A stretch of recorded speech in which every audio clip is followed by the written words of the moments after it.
Surat police no drugs in Surat city અભિયાન ચલાવી રહી છે ત્યારે પૂર્ણા વિસ્તારમાં ખાડી રોડ ઉપરથી ક્રાઇમ બ્રાન્ચે લાખોના એમડી ડ્રગ્સ સાથે એક આરોપીને ઝડપી પાડ્યો છે।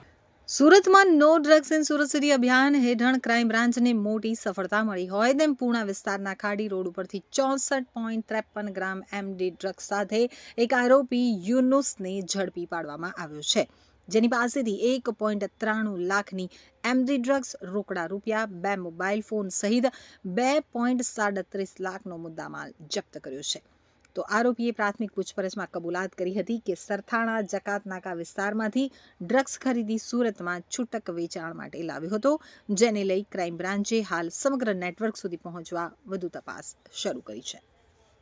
No drugs in Surat city અંતર્ગત સુરત શહેર પોલીસ અને સુરત શહેરની ક્રાઇમ બ્રાન્ચ અને અલગ અલગ પોલીસ સ્ટેશનો દ્વારા સતત ડ્રગ માફિયા વિરુદ્ધ કાર્યવાહી કરવામાં આવી રહી છે। નાનામાં નાના કેસોથી લઈ અને ઓર્ગેનાઇઝ ગેંગોને ટાર્ગેટ કરી અને આ કાર્યવાહી કરવામાં આવે છે।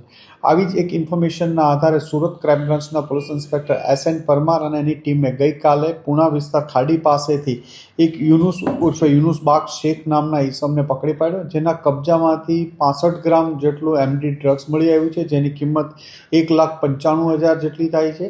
આ યુનુસ ખાન અગાઉ ઘણા સમયથી આ ડ્રગ્સનો ધંધો કરી રહ્યોની બાતમી મળી છે અને એ જે સરથાણા વિસ્તારમાંથી કોઈ માણસ પાસેથી આ માલ લાવી અને મીઠી ખાડી વિસ્તારમાં લિંબાયત અને કમરૂનગર આસપાસ આ માલ વેચતો હોવાની ઇન્ફોર્મેશન આધારે એની પકડીને પૂછપરછ ચાલી રહી છે।